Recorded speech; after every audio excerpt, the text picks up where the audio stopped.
Right, welcome back to the Fourth and Goal podcast. It's week three. We're going to get straight into the games. Like, I feel like I'm in full flow now, 2 weeks under the belt. So we'll start with Thursday night football.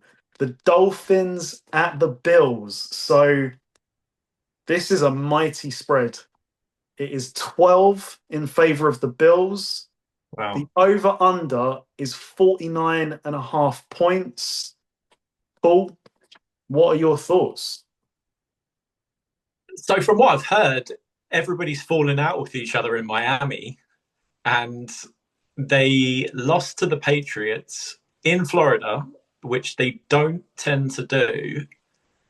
I watched that game and they blew a load of chances to win it, including back to back a punt return, then a kickoff return for a touchdown, which was crazy to see. But I don't think the Dolphins are terrible. I don't understand this hate on the squad and the hate on the coach. This is a coach who took the Dolphins to the playoffs for, I believe it's two, possibly 3 years in a row. They were, as we said a couple of years ago, they were amongst the most entertaining teams in the league. I love to watch them play. We knew they were going to probably fold when it got to December, January in the cold weather. But is that is that a reflection of them being soft, or is it just a reflection of they play in a subtropical climate? I mean, you know, would a Patriots be would they be a tough team if they played in Miami? Would any team be tough if they played in Miami? And I think there are bigger storylines. I don't want to agree with like the hate on the Dolphins. Tua is overpaid, but he's not he's not terrible. I have seen worse contracts. Hello, Dak Prescott. Hello, Deshaun Watson. Yeah, I can see by your face you're like, yeah, Tua, but it's a bad, don't get me wrong, it's a bad contract. But look, the hate on the Dolphins has to go directly to ownership and the general manager who's making these decisions to trade for Jalen Ramsey, trade for Bradley Chubb, get some stars on this roster and give them stupid contracts, sign off on the tour contract. That's ownership. That's not the head coach.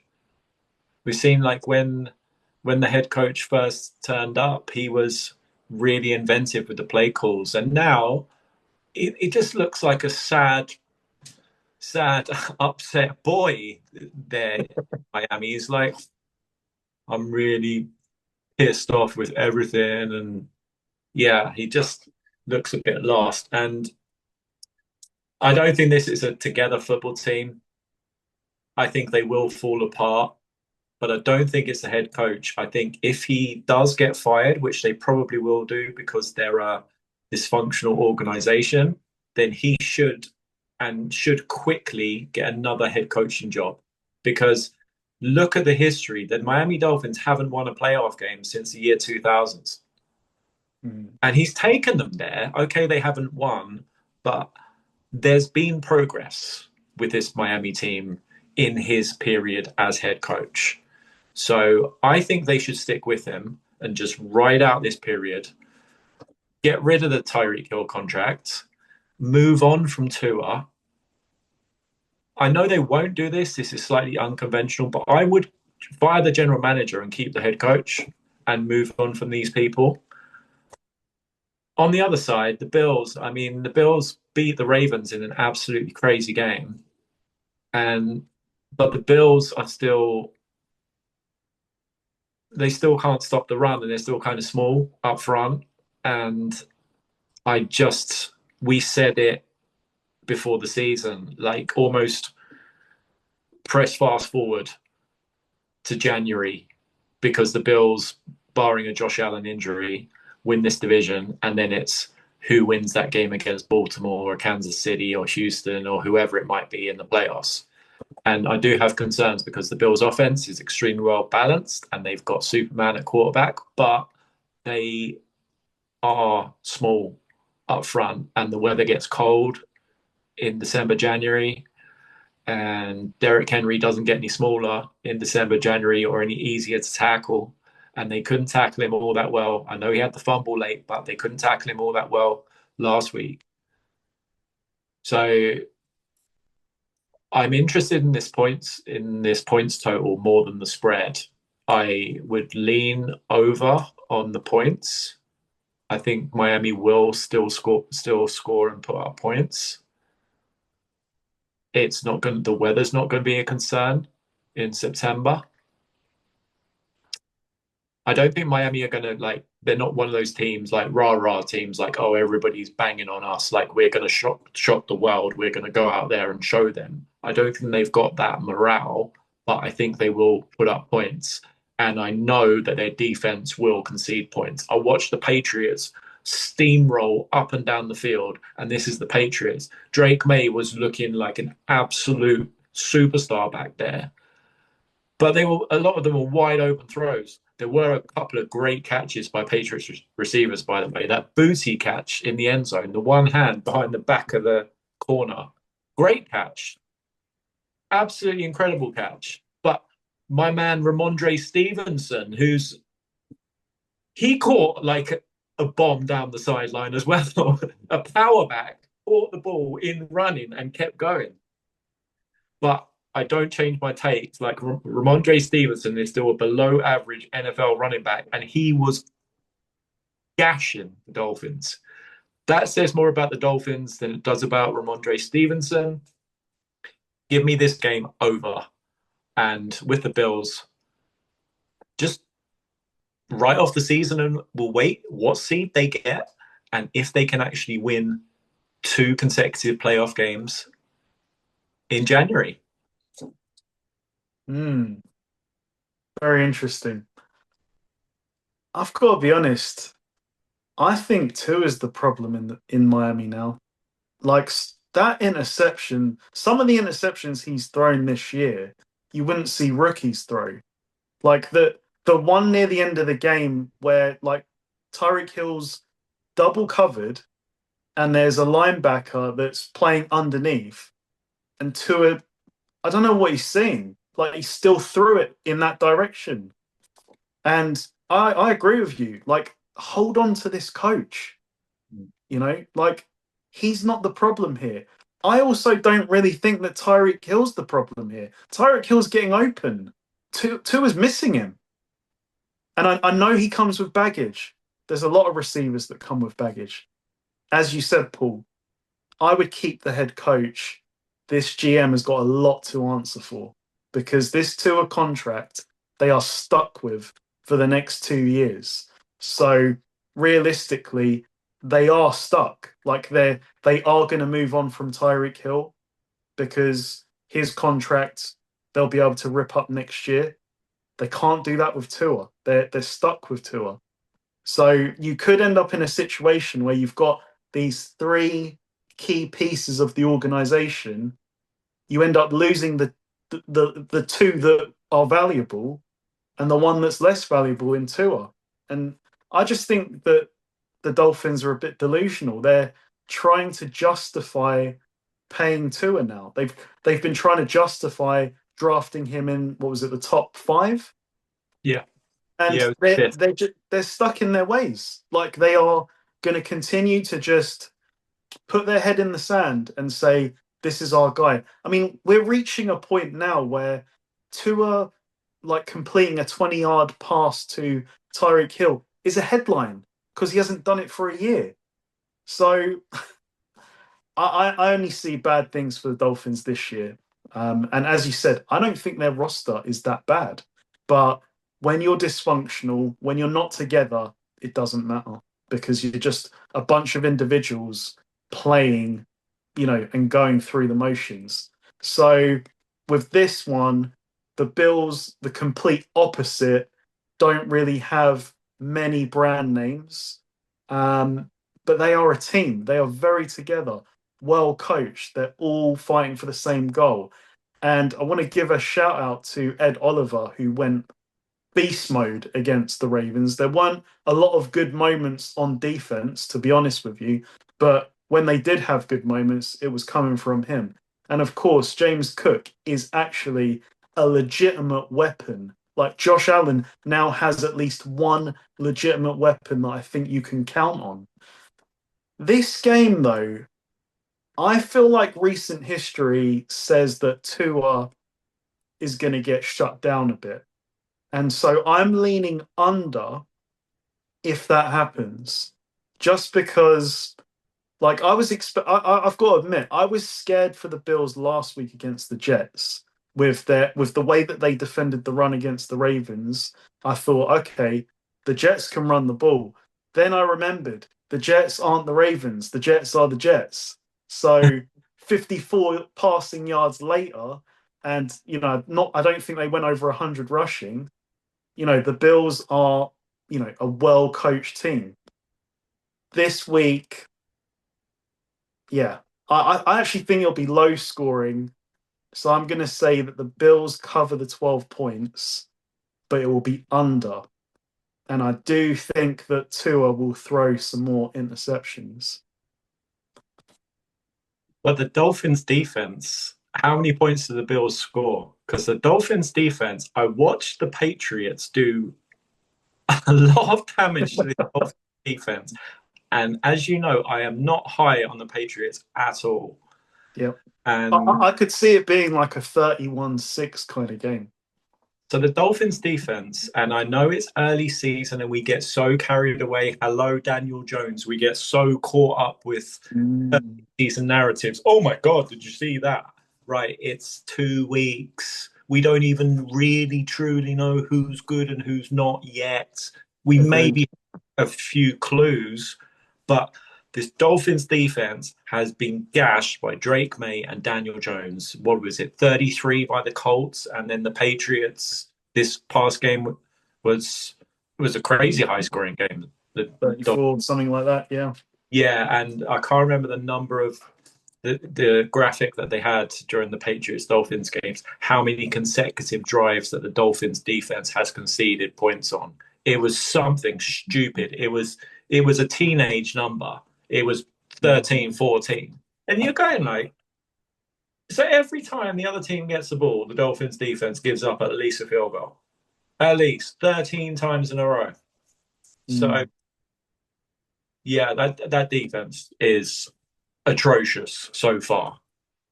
And that's the Patriots. And they're not exactly, this is Josh McDaniels, and it wasn't like crazy play calls. It was just, we'll line up and just, they don't tackle well. They don't cover that well, and they don't tackle. And there's not a load of talent. So I think Josh Allen's going to have a great day. A way into this game could be player props. But the Bills on a short week, are they going to really, they want to win, obviously, but are they going to really stick it to the Dolphins? Or on a short week, are they just going to, we're not going to win the Super Bowl this week. We're not going to get the number 1 seed this week. We'll handle business against the Dolphins, but let's not. A bit like last week.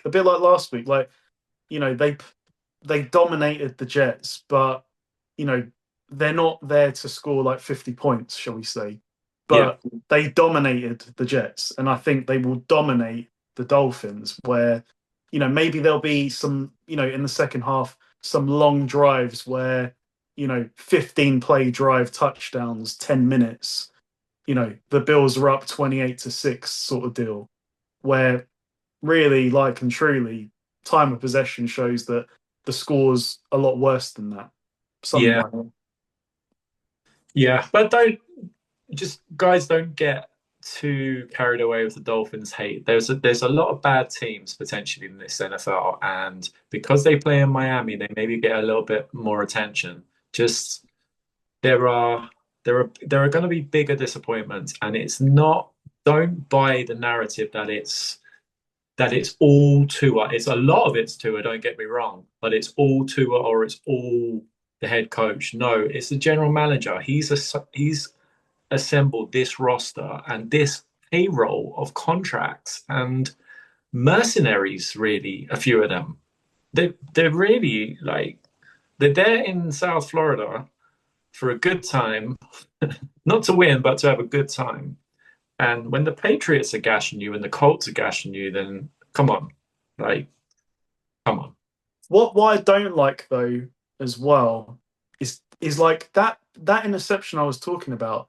Tua's blaming Tyreek Hill in the media for it, and also another thing, Tua's talking about Josh Allen this week, Yeah, and you know you want to be respectful, but to a point, I mean, Tua said something along the lines of, "Oh, I can't do half the things that Josh Allen can do." I mean, if I'm your teammate and I'm hearing that, that's not exactly like giving me confidence going into Thursday night. My quarterback thinks he can't do half the things that the other quarterback can do. Great. Like there's a lot. I think there's a lot wrong in Miami. Like, yeah. I think the morale, the locker room, I think there's a lot of problems in there, and I don't think this head coach, he's not exactly Bill Parcells or Bill Cowher or like a real disciplinarian coach. He's not going to be able to get it together. I think for the no. sake of the head coach, I don't think this will happen, but I hope this will happen for him. I hope they rip it up and they keep the head coach, and the head coach is given a rookie quarterback and see what he can do with a rookie quarterback. He was not in charge of get Tua. They took Tua over Herbert, and how has that worked out so far? You know, and they could have had Herbert. And yeah, if they keep the head coach, I'd be interested to see how the Dolphins look in 2 to 3 years' time Agreed. with a Agreed. quarterback and get rid of these Bradley Chubbs and get rid of these. Sorry to say, but like these big contracts, you know, your Minka's like he's coming towards the end, and I didn't even see Minka make a play again this week against, and the Patriots were in the Dolphins secondary every single play. Yeah. I just don't get it with Miami. It's a rebuild for sure. Like, and you, It, as you oh, said, through the GM, new vision. You know, it's not on Mike McDaniel to do everything. You know, so it does involve Tua though. I think like Tua's got to go, and as you said, the GM has to go. mm, yeah. Okay, so we move to Sunday. We have Falcons at Panthers. The spread is 5.5 in favor of the Falcons. Over under of 43.5. I'm going to keep this quite simple because I think there are more interesting games. The Panthers are still the Panthers. They can't stop anything. And there is, I keep saying it, there is a superstar on this Falcons offense in Bijan Robinson. I think that he could legitimately go for 200 this week. Total scrimmage. He can run, he can catch out the backfield. Do not give him space because he will take every ounce that he can get. I don't think the Panthers have a real answer for that. And yeah, I think it's going to be a heavy load for Robinson. Big day and another loss. I think when we did our win loss predictions, I had the Panthers starting 0-6, which was a bit scary. It's starting to look like that could happen. Now, like the Panthers, they're going to feed McMillan, right? And they've got a good running back of their own, but the Falcons' defense has been pretty good so far, I would say. So I only see one-way traffic here. Falcons win, Falcons cover.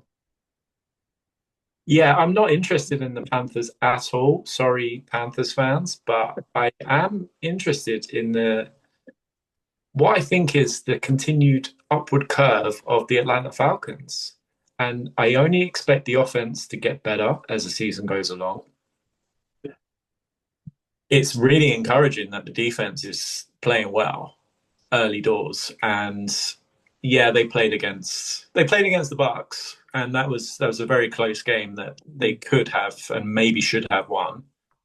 And the Vikings have problems, but it's still the Vikings. They're still a really talented overall roster, and the Falcons in recent history would have found a way to lose that game, and they didn't. Yeah. So they shut down the Vikings running game as well. And the Vikings want to run the ball because the rookie quarterback. So I'm encouraged for the Falcons and like shout out to it's week 3. We're heading into week 3, but my early season prediction that the Falcons would sneak into the playoffs as a wild card. Like I like it.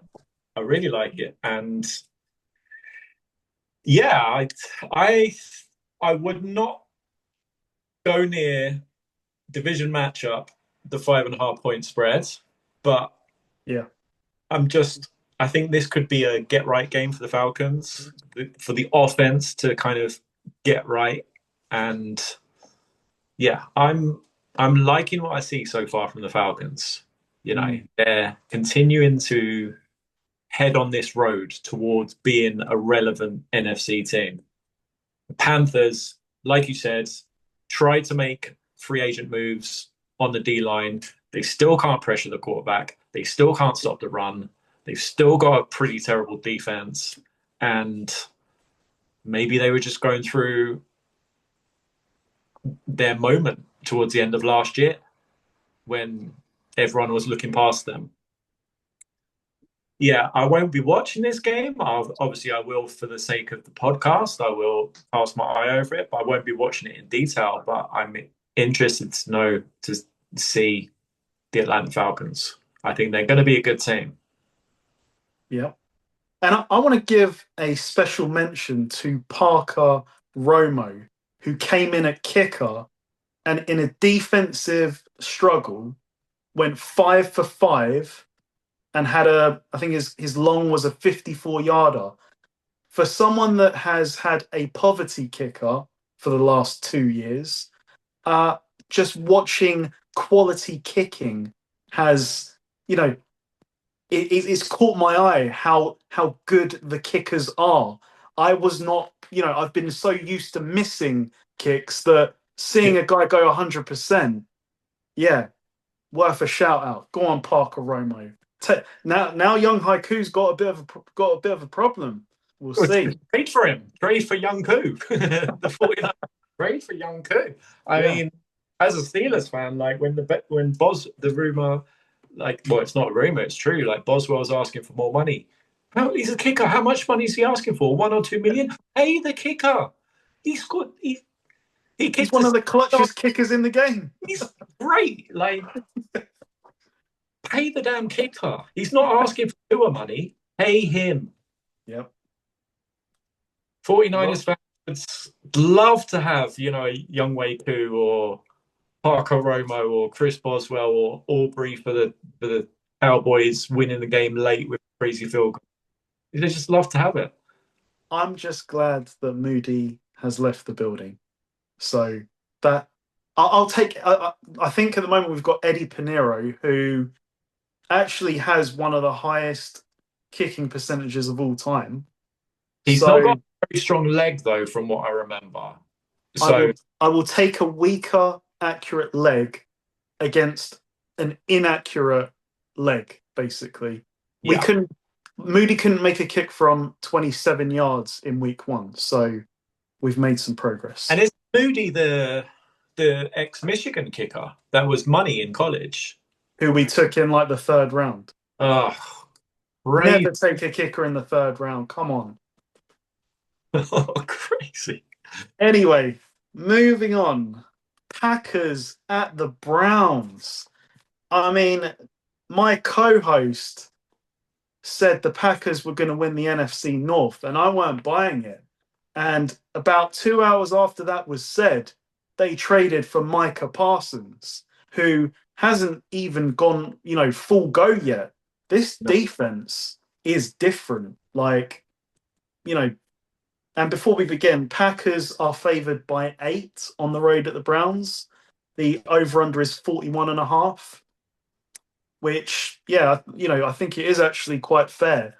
But the Packers, like this defense, not used to seeing them play at this level. And I don't know whether it's just that, they're on the trajectory, they've been improving, or the fact that the Micah Parsons trade has just lifted them even further.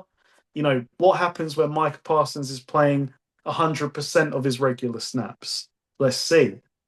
But in terms of this matchup, I think this will be a difficult game for the Packers because their offense is predicated on running the ball with Josh Jacobs. And this is a stingy Browns defense. They've basically shut down Henry or King Henry already. The game plan has to be stop Josh Jacobs first because it opens up all of the Packers passing plays. Now, Jordan Love has played pretty well in the first 2 weeks, but I don't think we've seen like his top level yet. He hasn't needed to be because of the defense. I think this is the week where he's going to be called on more because Josh Jacobs might not have the success that he normally does. And he can definitely do that. Now, they haven't got Matthew Golden going yet.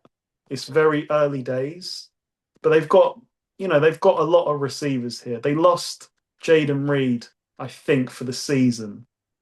That is a loss because he was kind of the de facto number one, even though they didn't really have a number one. But Love loves these. He likes his tight ends, so expect a lot of like two tight end sets. I only see the Packers winning this game. I think it will be low scoring just because I don't think the Browns are going to move the ball. Not on this Packers defense the way they've been playing.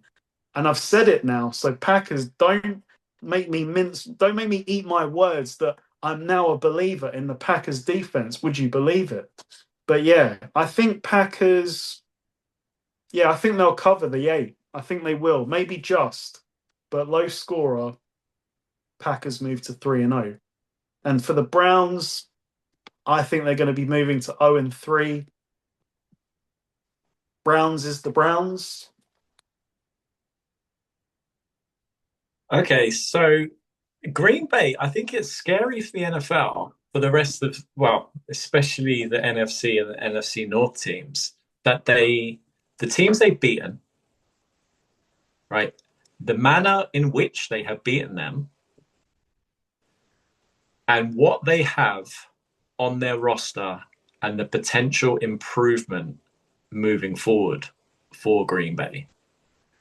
My preseason prediction pre-Micah Parsons trade was predicated on the statistics from last year's Packers, which on offense and defense were all up towards the very top of the NFL in lots and lots of different metrics. And you don't get to be top 8 in pretty much everything if you're not well coached, if you don't have a lot of talent, and sometimes you just run up against a division, and they were 1-5 in their division and they went 10-7. So they were 9-2 against the rest of the NFL, but they were 1-5 in their division. Okay, well, they're 1-0 in their division already against the defending champions. So, and they handled the Lions in the season opener. And then the Lions went and absolutely demolished the Bears. So, what does that tell you about the Packers? They handled the Commanders as well. Like, you're talking about two of the best offenses in the NFL last year who haven't changed that drastically. So, yeah, I just think the Packers are really interesting just because of what they could potentially be. like you said, Jordan Love hasn't got it all together yet, but and they haven't got Matthew Golden going yet, and Micah Parsons seems to be playing only on known passing downs. So, but the rest of the roster from last year, and pretty much everybody is back except Kenny Clark, who was sacrificed for Micah Parsons. He made the sacrifice. The rest of the guys are there on defense, and this defense was good last year, and it was towards the top of the NFL, but they just ran into a tough division. And like this week, I think the Packers, I think they can play a few different styles of game. They can run the ball, they can pass the ball, they can play in a kind of I think they can play in a lot of conditions in the future in January. They're going to have to play in cold weather. They could definitely play in a dome. And this defense, they run, they tackle. They don't seem to make mistakes from last year and this year. Jordan Love isn't turning the ball over as much as he did last year so far. They're well coached. He's healthy. Yeah, I think the Packers are going to handle the Browns. I think they'll cover the spread. Yeah, just to wrap up the Packers Browns, I love this Packers team and I'm excited. I'm not a Green Bay fan, but I am a bit of a fanboy because I have a lot of interest in I would just say I have a lot of interest in the Packers moving forward, like for the rest of the season, and I support their current performance and I cheer for their ongoing performance. And as a Steelers fan, I cheer for the continued demise of the Cleveland Browns. They were as advertised so far. And this is a Cleveland Browns team that moved on from Baker Mayfield. Let's just remember that. Baker Mayfield, who took this team to the playoffs for the first time, I believe, in over 25 years. And then they went 8-9 or 9-8 the next year. He was hurt. He had that shoulder issue. He was playing through the whole year. He played it out, and then they rewarded him by moving on from him for the touchy-feely masseuse guy. And how has that worked out for you, Cleveland? And now they have five. Well, they did have five at 1.5 quarterbacks. I think they've got 4 now. Yeah, and they've got no serviceable quarterbacks. I don't know. And Baker's just absolutely making them eat their words, eat their actions. And I've got a lot for us to talk about with Baker. Don't you worry. So yeah, my preseason, we're in my it's week 3, but I'm already kind of pre-celebrating a few of my early season predictions. Baker Mayfield for MVP early shout out was 25 to 1, I think. It was 25. I remember you said it. Not 25 now.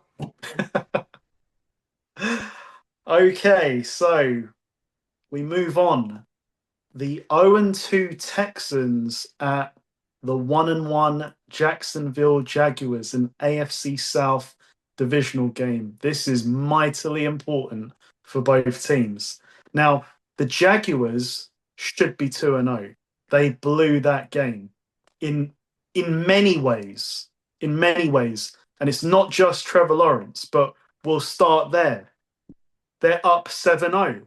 It's 3rd down, it's 3rd and 6 in the red zone. Trey Hendrickson wins his matchup. Trevor Lawrence panics. Underthrow on a fade, easy interception. I feel like I've seen Trevor Lawrence basically lose more points in the red zone than really any other quarterback. He makes a lot of mistakes there. We've seen it in London. I'm sure you've seen it, Paul. But I feel like it happens quite a bit. And the whole, I know it's early in the game, but you don't make the throw. If you're going to throw it up, at least at least overthrow it. Don't underthrow it and walk away with, your three. And then we can criticize you and say, oh, you didn't get a touchdown. Okay, but it's better than getting the criticism for a really poor interception. Like you just gave that back. So instead of 10 zip, it's now 7-7, off the next drive. But to be honest with you, the person I'm most concerned with is Brian Thomas Jr. because I looked at him and his body language throughout the whole game was completely off. Like at the end of plays, dragging himself around, like really disinterested. On one of the interceptions, it looked like he kind of shied away from contact. And that's what led to the interception. Okay, it wasn't the best throw from Lawrence, but where's the effort? Like if that was like he makes the catch if he's willing to take the contact there. At the end of the game, they're up 27-24. By the way, I thought Liam Cohen called a great game on offense. Like it was this offense looks really promising. I wasn't a great lover of his call on 4th and 5. You're up 27-24. They've got Jake Browning at quarterback. Kick your three and make them go the distance. The irony being, he went like the play that he called should have got them the first down and a touchdown. Lawrence throws it to Brian Thomas Jr. and he doesn't catch it. It's a basic catch, but it's one of those where he was moving before he caught it. But it was a really bad day for him, even at the end, the last play of the game. Yeah, it's an impossible situation. It's one of those where the Jaguars throw it short and, you've got to basically scrum your, like a rugby style, movement to get a touchdown. But everyone's trying hard. Travis Etienne ends up with the ball, runs about 30 yards. And who's waiting on the sideline? Brian Thomas Jr. He pitches it to him. The guy's jogging. So I'm really concerned. Like, this is someone that I loved last year. And just the whole demeanor of him. I've said 3 or 4 incidents there that were negative for Brian Thomas Jr. So I don't know what's going on. I don't know whether it's Travis Hunter taking the limelight, but he looks totally disinterested. So when I look at the Jaguars, like they should have won that game. They made mistakes. So it's one of those, do you take promise from that they can sort of iron out those mistakes, or is this who they are, just an accident waiting to happen? The defense is certainly playing better than last year. And when I look at the Texans, I'm going to have to call out D'Amico Ryans for his time management at the end of the game. Like that drive, they had Baker at 4th and 10, and Baker went into Josh Allen mode and ran it and got it. At that point, you're thinking they're probably going to score on this drive. There was about 40 seconds left, and I'm thinking like they're just outside the red zone. Call your timeouts. You got 2 timeouts. If you get the ball back, you need a field goal to tie the game. It's still, again, a difficult situation. But instead, they just let it play out. The Bucs, with like 6 seconds left, are at the goal line. They run it in. You got no chance of getting anything after that.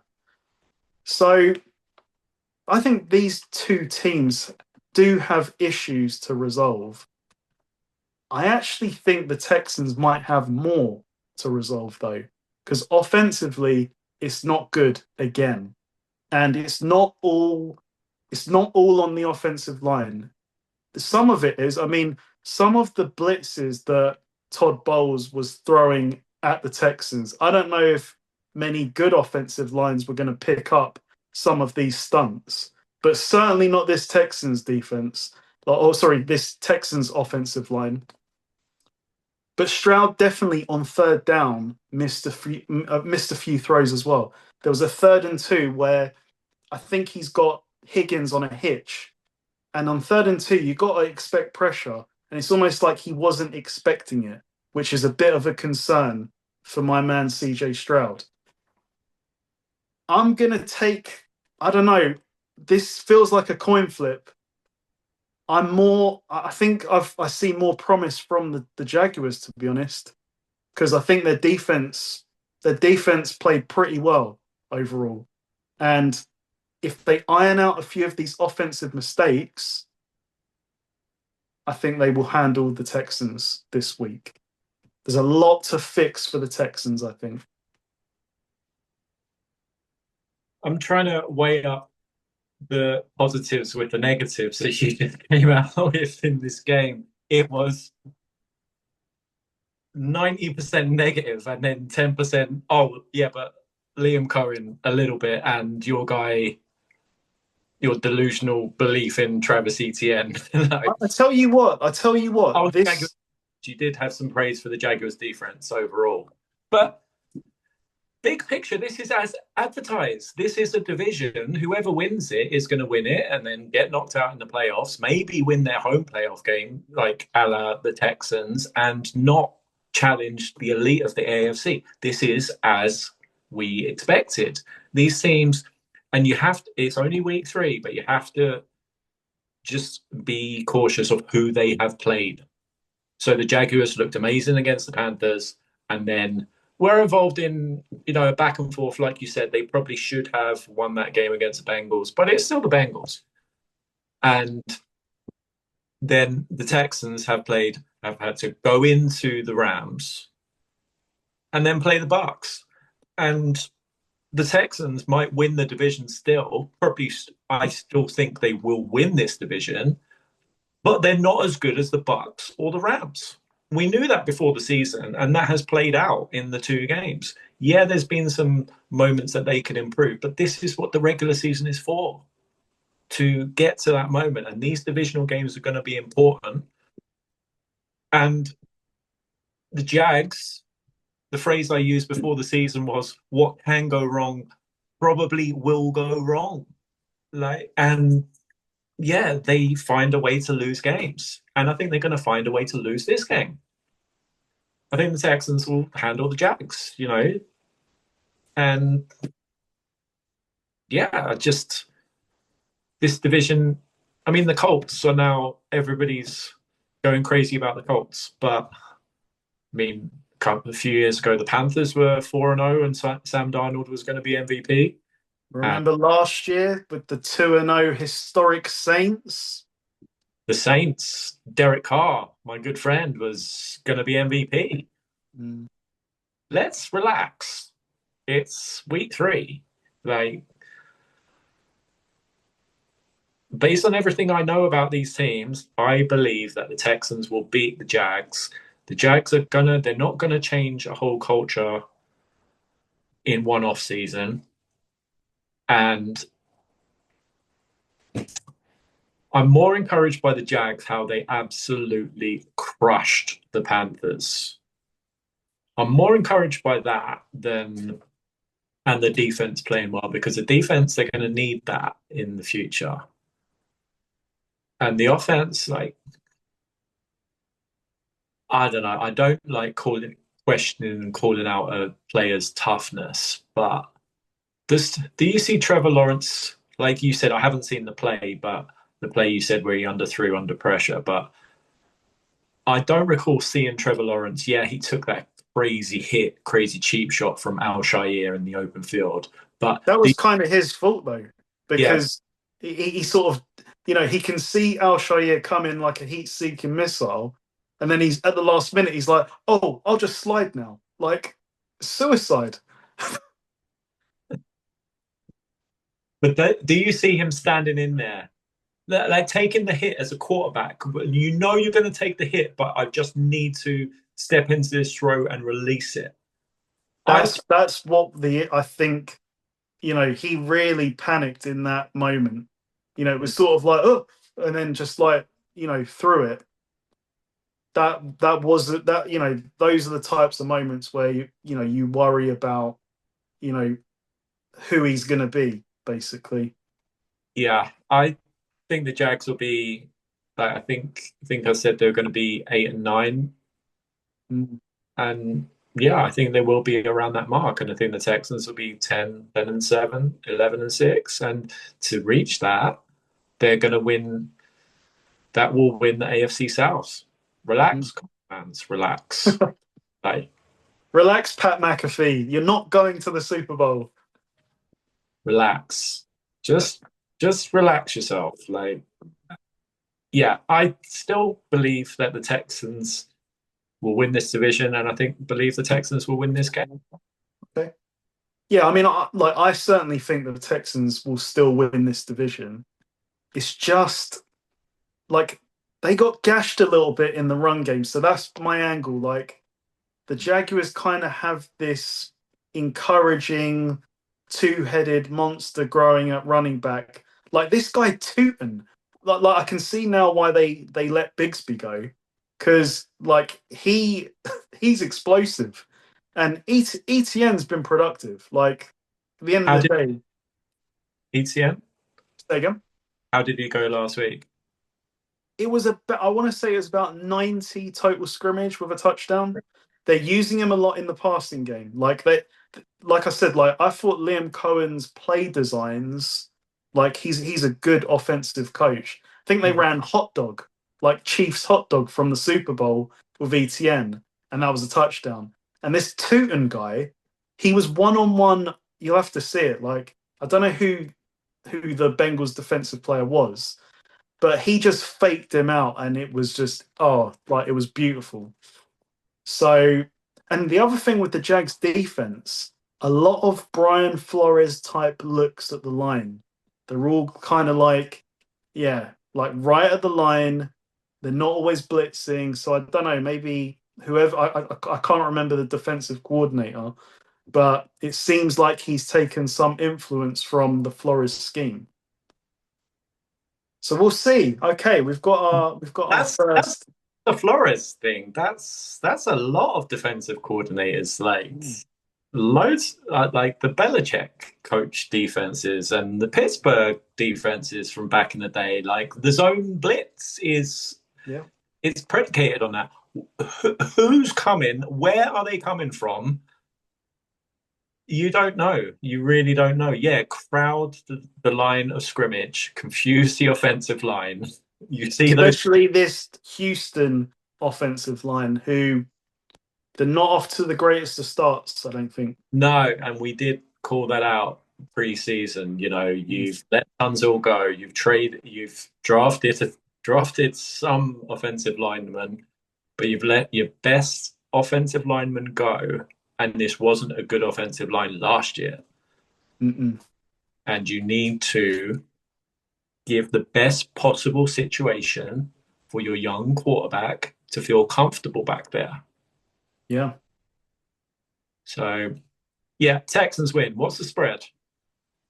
So the spread for this one is it's only two in favor of the Jags being at home. So yeah, Love, Vegas love, Vegas sides with you love the Texans. Love it. Absolutely love it. I'm getting 2 points for the Texans, who are the better team on the road. on the road in not a hostile environment, Yeah. no, no weather conditions. No, no. Give me the Texans. Okay. Bengals at the Vikings. It's not the matchup we were hoping for. We're getting Jake Browning's Bengals against Carson Wentz's Vikings. The spread is three in favor of the Vikings, who are at home. Over under of 41.5. I can understand. It's such a shame because it's Jefferson and Jamar Chase. How much are we going to see from them this week?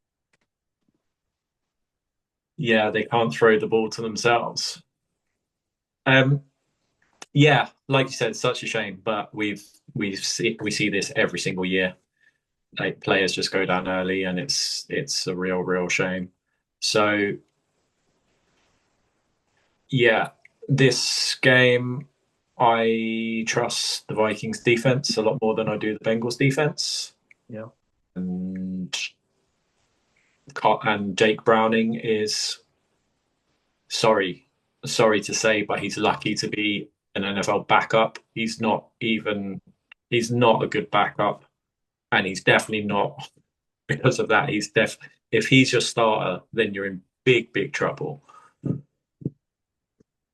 Yeah, I like the Vikings to. I don't like predicting a Carson Wentz led team to cover any kind of spread, but I think they will.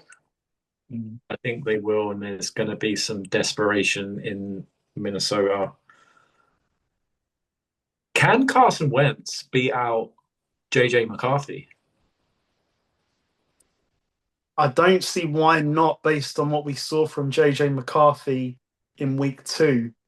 Yeah, I mean, even in week one, he's played 4 quarters, and really, he's played one good quarter. And some of the mistakes he made against the Falcons, not good. It's a work in progress. It's a bit tricky because you're sort of looking at this Vikings roster saying, well, we're kind of ready now to at least make a run, yeah. but we don't have a quarterback that is ready to make that run with us. He's going to be an anchor, it looks like. We'll see how the season plays out, but it's a big risk from where they were last year with Darnold. But you know, it's Yeah, easy to say that now. when I've seen JJ McCarthy, he's not accurate. He can't. He's not. He He doesn't. can't he can't call the plays out in time. That's what I took from week one. He couldn't call the plays out in time before the snap. And then when he did do that and he got the snap off, he couldn't process quickly enough to get the throws off. So I think, he sped up a bit this week and that led to interceptions. Mm. Yeah, you don't like hating on a kid who's a rookie, at least in terms of NFL experience, but it was all there to see that he didn't throw the ball a lot at Michigan. So I don't understand the thought process in drafting him in the first round. I just don't get it. If he's playing for a Pac-12 team and he's got slightly less media attention, then does he get drafted in the first round? This Michigan not ask him to do much, and I watched a lot of Michigan football that national championship season, and you definitely didn't watch Michigan and go, "Damn, well, the quarterback, oh my God, he's gonna make it in the NFL." And then suddenly he's talked about and like he's going in the first round, and Mm. then yeah, like I said, I don't want to call it early, way too early, but he hasn't shown a lot in college, and he's had it, like you said, he can't get the play calls off. He had a year to sit and to what? To learn. Mm. To learn the playbook. It's the same head coach. So the play calls haven't changed this off season. So he should at least have the plays down by now. You can ride with the quarterback and the learning process, at least if he's got everything else right. But at some point you want to run the ball, but then it's third and six. It's third and six, and the game's close late, and you need your quarterback. A lot of times in the NFL, you can't just rely on the running game. And so far, he's not been able to do it. And I'm concerned with just the throws that I'm seeing, even when he's not under pressure. It's a I'm, big project, and it's not to say Kevin O'Connell can't get him there, but it's gonna take time. And I just think it's a bit confusing because you had a team last year that, okay, Darnold kind of came up small in the end, but your team showed you that they are capable of at least making the playoffs, and you were hoping to maybe make a longer run this year. Doesn't feel that way now. It feels like is he a good? we're You think he's? I haven't seen much of him as an athlete. It could he can he scare teams taking off and running? He can run, yeah. Like it's not Jaden Daniels, but like he made a few runs in that first game. I But don't a little bit more of their play calling around that. I don't think so. No. I think it's more like Aaron Rodgers, Patrick Mahomes style. Like I'm going to scramble for a first down rather than designed run. So it's all on the improvement in the throwing and understanding the scheme and just playing at an NFL level at quarterback. Massive question marks on that. I'd be very. I don't want to call things early, but I'd be very concerned if I was a Vikings fan. Yeah. You've mentioned Sam Darnold for this guy, Mm. And and it's easy to say now, but like maybe it would have been better to let him sit behind Darnold and pay Darnold, who was already in the system and played well. Of course, the end, you know, clearly tipped the scale in favor of, well, let's see what we've got with McCarthy. mm, But now they're in a situation where it's going to have to improve dramatically, I think. I think Carson Wentz is going to Well, enjoy. maybe they go with Carson Wentz, like you said. Maybe if he gets off to a good start here, you don't, if when McCarthy's back, if Wentz is, going, don't stop it. I don't think they will. I think if you find out that your rookie quarterback is not going to be the guy that you want, then I don't think Carson Wentz is a long term answer. I think you just rip up that ticket and start again. Mm, yeah. Go again in the draft because the roster's ready to go, the coaching staff's ready to go. But if the quarterback can't throw the ball, and Carson Wentz, he's still going to be talented, but he's a bit of a dick, as people do not like Carson Wentz, and he's not going to change that. Like, But in this offense, like you're not asking him to be Superman, right? no, This is Kevin O'Connell's offense. As long as you can show that you have some accuracy, that will allow, you're trying to make sure that the defense aren't just saying, we're not bothered about JJ McCarthy, we're selling out on the run, and we'll take our chances with him throwing to one-on-one guys. Like if Wentz can just be pretty productive in the passing game early, teams will be then like, okay, we have to respect the passing game a bit, and that will open up Jordan Mason. you feel bad for the guys and girls who are involved in the Bengals and Vikings in season-long bets, futures bets, Justin Jefferson receiving yards bets, those kind of bets. Your Bengals to make the playoffs, win the Super Bowl, win the division, those kind of bets. Your heart breaks for those guys who are just involved in them preseason. What was my treble? Yeah, Jefferson. There's a reason it was 250 to 1, I guess. And Barkley, Jefferson, and Burrow. I don't want to celebrate, but what were the words that came out of my mouth as soon as you told me about that bet? JJ McCarthy. Yep. Yeah. Yep. Okay. Well, it's not JJ McCarthy anymore. It's Carson Wentz now. Yeah. So now you might have a chance. But Burrow is injured. Yeah. Yeah. That's definitely an issue. Jake Browning is not going to get it done for you. No, exactly. So just on the Bengals, like Burrow was getting pressured for his life in that game. But it's the irony of the Bengals and how cheap they are. Burrow had to be carried to the locker room. Like you don't even have a car for your $250 million investment. It's I'm not surprised by anything that I no. hear. Bengals and there's no there's not really any loyalty to the brand. Like when you hear Hushmanzada and Ocho Cinco when they retired, they don't speak well of Cincinnati. Mm-mm. They don't, the last team to have an indoor practice facility in a cold weather climate. Like, and there's going to be a lot more things like charging the players for their food and those sort of things. I mean, it's just BS. Like, come on, man. Like, Yeah. so then when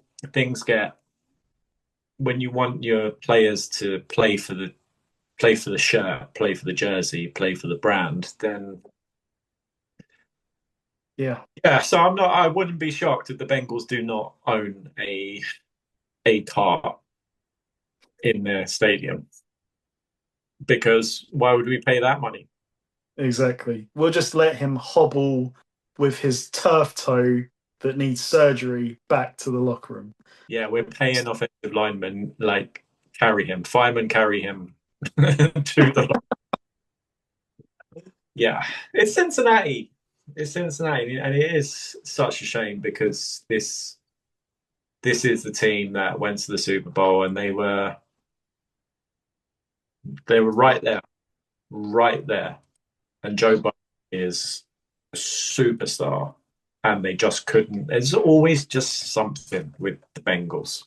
Always Yeah, just you called it. You called it. So I agree. I mean, I think Vikings win this game. As you alluded to, I trust Kevin O'Connell and Brian Flores in this situation. Aaron Jones, I think, has gone on to IR. So Jordan Mason will get a heavy load, and we've seen that he can be productive. The only thing I'd say about the Bengals is they got Chase involved with Browning. Like they were able to do that on sort of like these 5 yard hitches because the people guarding Chase are standing off him because obviously you're scared out of your life to, let him go over the top. yeah, So he'll catch it for 5, he'll carry it for another 5, but you can't live off that. And Browning, if you pressure him, and Flores, I think, will pressure him, like he made some dumb mistakes. So, yeah, Vikings win. We move on, Paul, to your Pittsburgh Steelers at the Patriots. The Steelers 1-1. That was an insane game. I will let you lead with this one. Just to say, Steelers favored by 2 on the road, and the over/under is 44. there's a load of problems in Pittsburgh everywhere. So offense, defense, the defense, special teams, the rookie doesn't know the rules on the kickoff return for a touchdown. But why is he returning kicks anyway? Yeah, Why is the highest paid defense in the NFL getting gashed by Justin Fields and, well, yeah, the Seahawks still have some guys, but Cooper Kupp is now suddenly like tearing you up, and it's third and goal from the 19, and Kenneth Walker can catch the screen and run 19 yards, I think, untouched for the touchdown. This defense is playing atrociously. The coverage is shocking. Sam Darnold was able to just march the Seahawks up and down the field. The offense, so, put up points against the Jets, but is let's just remember who we're playing. So we played the Jets, and then when we play against a good defense, and the Seahawks are a good defense, then the play calling and the execution needs to be good. And it just was terrible. They're punting on 4th and 1, tied ball game, late in the third quarter on your own 48. And it just, there's no running game really to speak of. But Jaylen Warren did make quite a few plays, and he needs to be more involved. that one play, that run after catch was nuts. Like it was like Madden. Like run someone over, juke, then throw someone off him, then juke again. Like that was an insane play. Yeah, I love Jalen Warren, but he's not a number one running back. He's your change of little shifty, like Mighty Mouse running back who's just going to come Mm. in, cause some chaos. Love him as a player. Absolutely love the heart that he plays with. You know, late round draft pick. Hope he gets paid. I hope he gets paid. Um, but yeah, the defense, the biggest takeaway from the Steelers is, yeah, the offense is pretty much as I expected. It's going to be, it's not going to be great. And it was good against the Jets, but it's the Jets. And they were forced into that kind of game because the defense was terrible. Against a good defense, it was not good. But the Steelers' defense is not playing well. They're not pressuring the quarterback. They're not covering in the secondary. There's injuries in the secondary. So, yeah, that's the Steelers. And in a way, I can see this team being bad.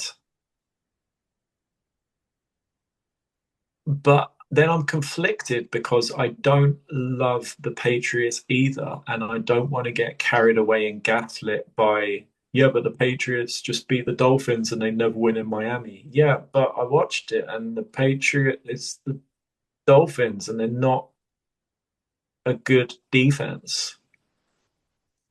But if you just knew when the Pittsburgh defense was going to turn up, then this would be a lot easier game to call. Will it be week 3 or will it be week 7? Yeah. I don't know. When the highest, sorry to keep saying it, but the highest paid defense in the NFL has been gashed by the Jets and the Seahawks so far. So Drake May, once again, is going to have a great day and everyone's going to get carried away with Drake May.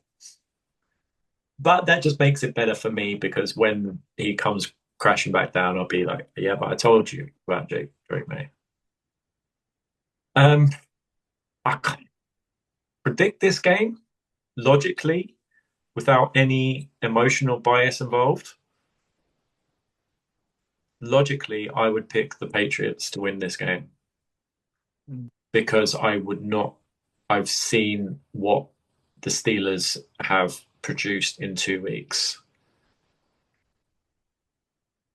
But the Patriots aren't that good either. What's the over-under?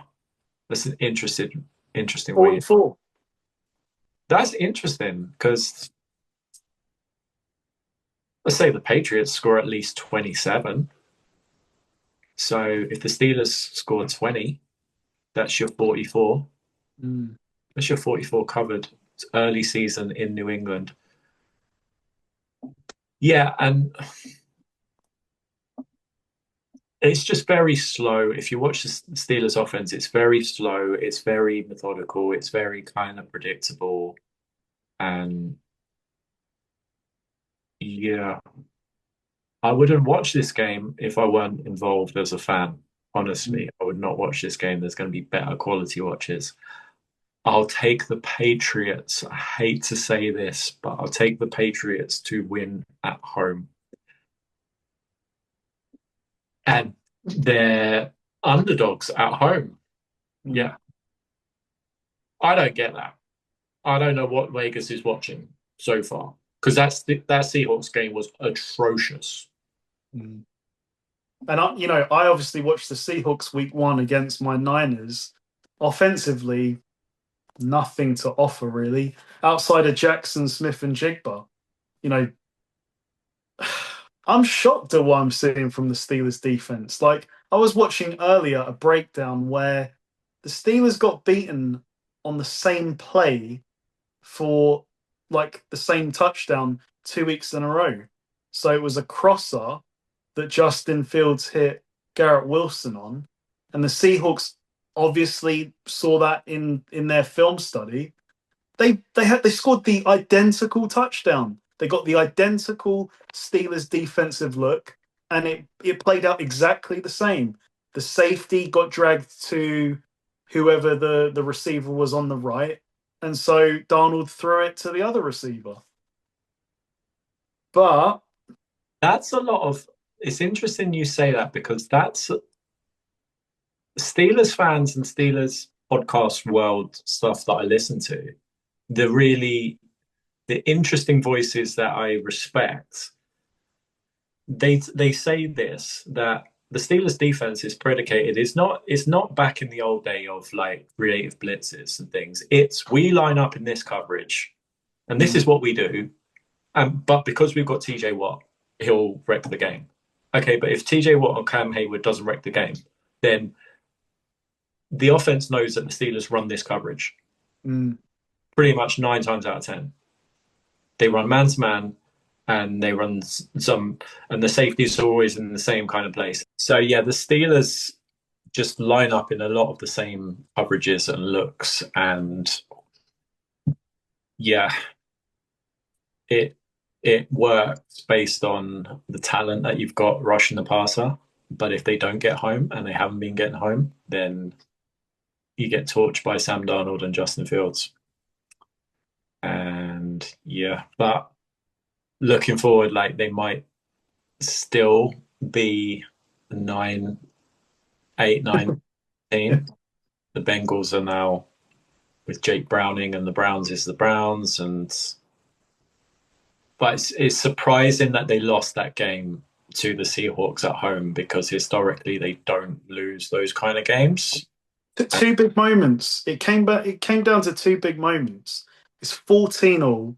The interception where Calvin Austin basically took it away from, I think it was Fryermuth, that led to an interception. And of course, yeah, Caleb Johnson's, I don't know how he didn't know that he had to recover the ball. But he shouldn't be returning kicks anyway. True. He should not be put in that position. Yeah. Those two moments go differently. The Steelers win, that game. He's not going to become an NFL level running back by returning kicks. He has to get reps. Agreed. And maybe that's the change of direction that the running game needs. But even when he's returning kicks, he's not having any success returning kicks. And he just needs some confidence, and he's not going to get confidence back there returning kicks. You're not short of like fast guys that can catch the ball and run with it. So yeah, I don't get it. I really don't get it. You want to introduce him to the NFL, but you also don't want to crush him early, and that is a surefire way to crush the kid's confidence. Yeah, he's not a breakaway runner. It's not like it's not Devin Hester back there. He's not gonna terrify you with his pace. Yeah, and yeah, so just give him some reps at tailback. Worry about Broderick Jones at left tackle, big time. Worry about your 41-year-old quarterback. Yeah, and I don't know. Sorry, you were negative. Right? Texans and Jaguars. I'm really negative on the Steelers, but that might be a good thing for the future if this is a down year.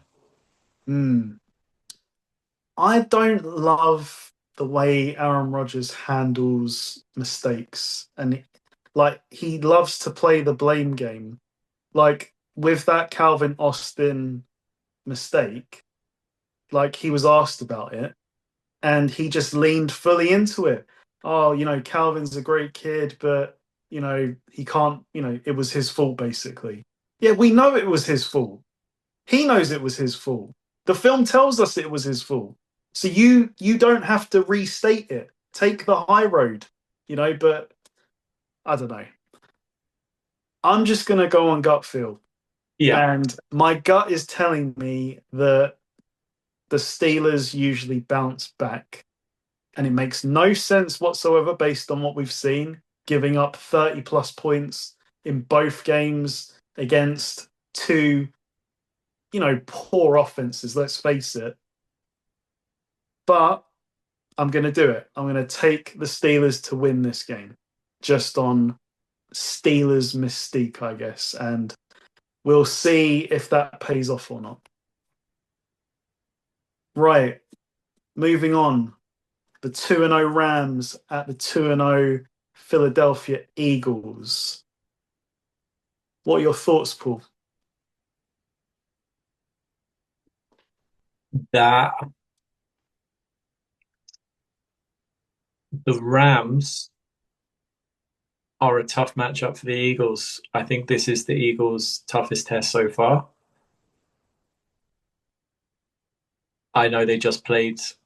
I know they just played the Chiefs, and I know it's not. No, it's not a strong statement. I think and it's not a hot take. I think I fully stand behind that take. That is accurate. That this is the best team that the Eagles will have played to this point. The Chiefs have no one that scares you on offense apart from Mahomes.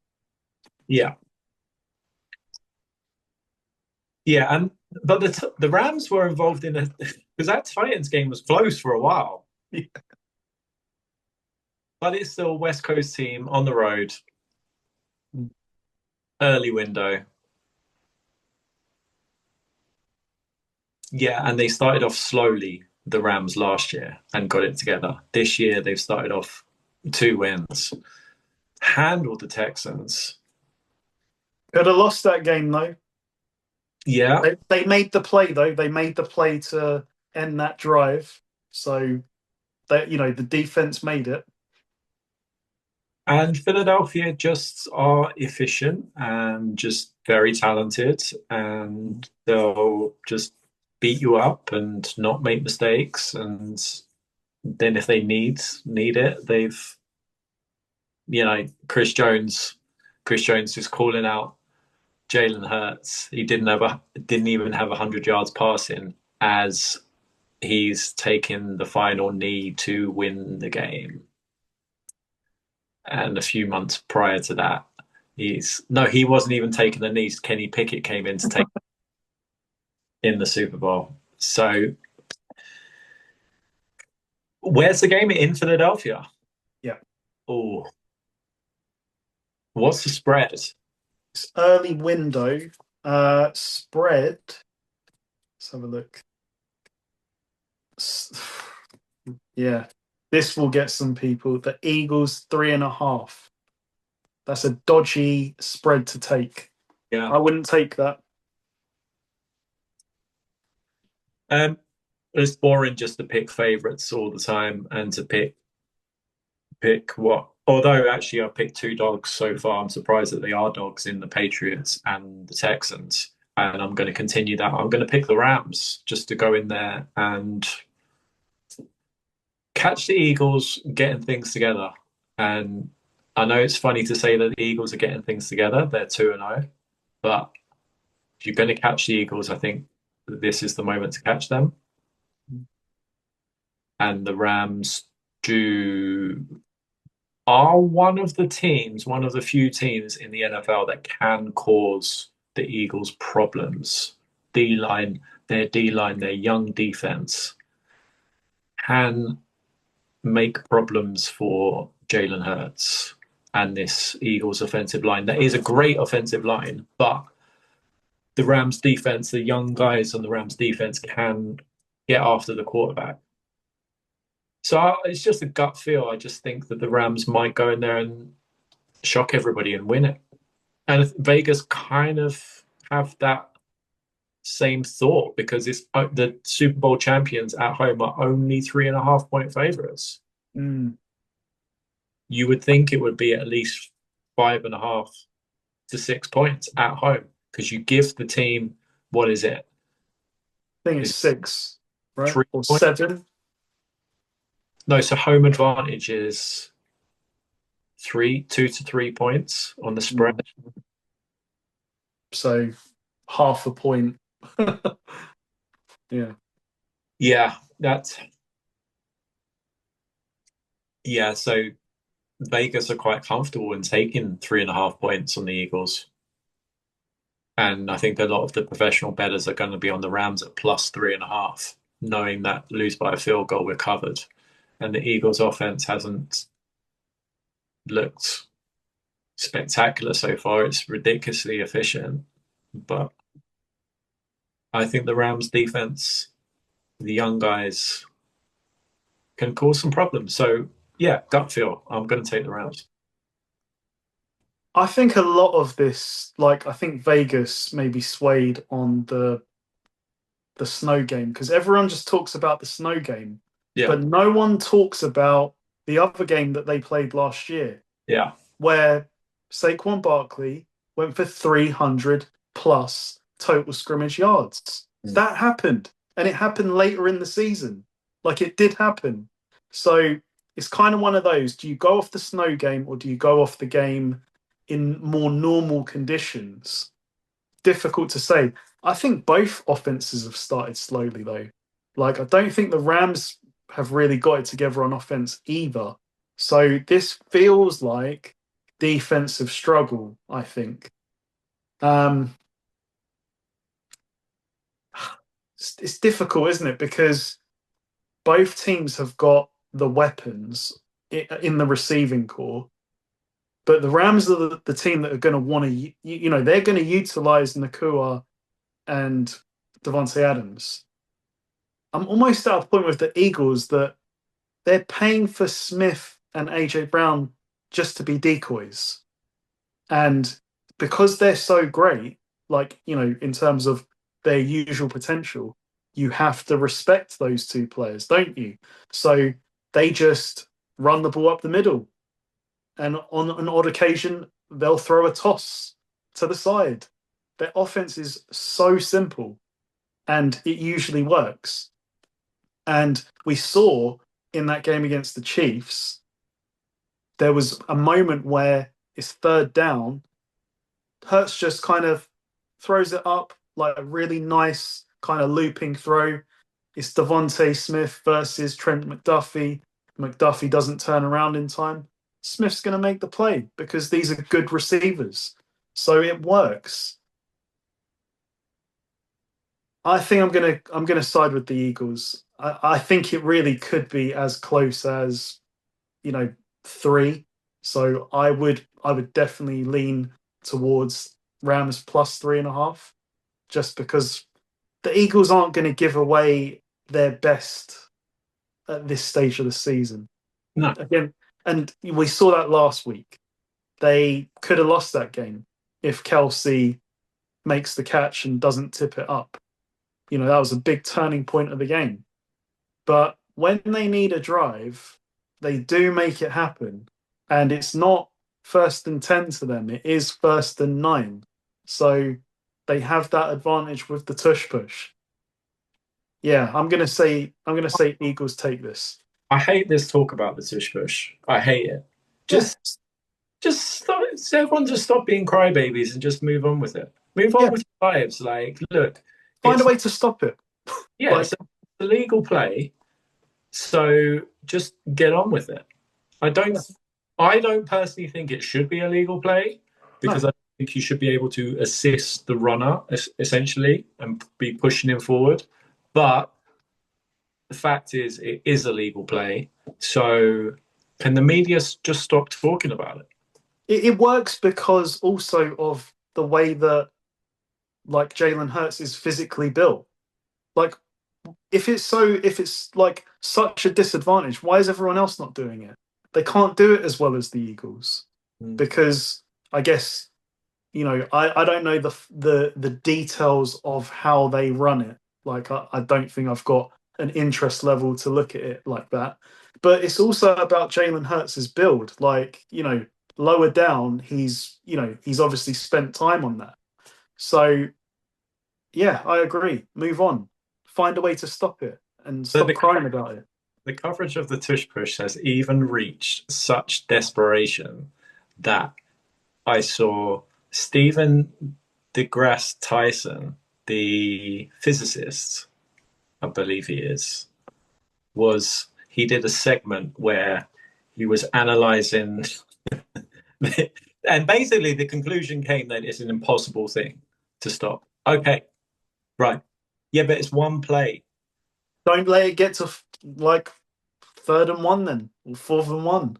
Yeah, maybe Find ways to prevent that. Like it's a 1 yard play.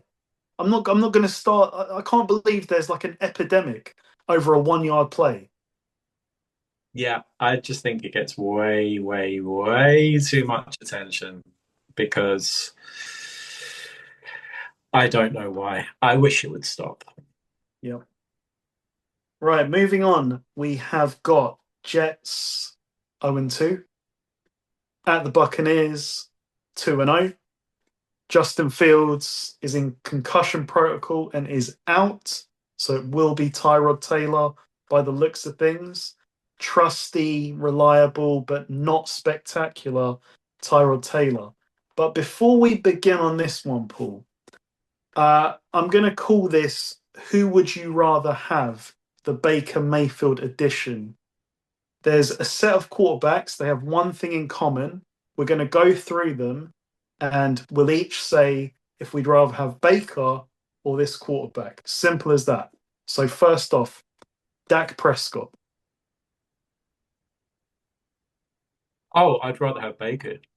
Yeah. I'd rather have Baker. Yeah. So we're taking everything else out of it. So Who would you rather have? As simple as that. same contract. I'd rather have Baker. So forget about contract, just the two players hand in hand. You have to start your franchise. These are your two choices. Jordan Love.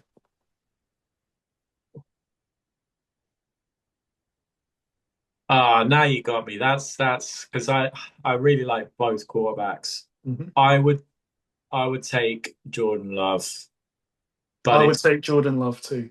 yeah, that one's close for me. Trevor Lawrence. Baker, Baker. no star. No question. Tua. Baker, Baker. Brock Purdy.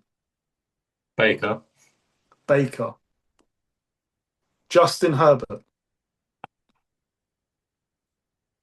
See, I knew you were going to bring up this guy, and I'm not a Justin Herbert fan.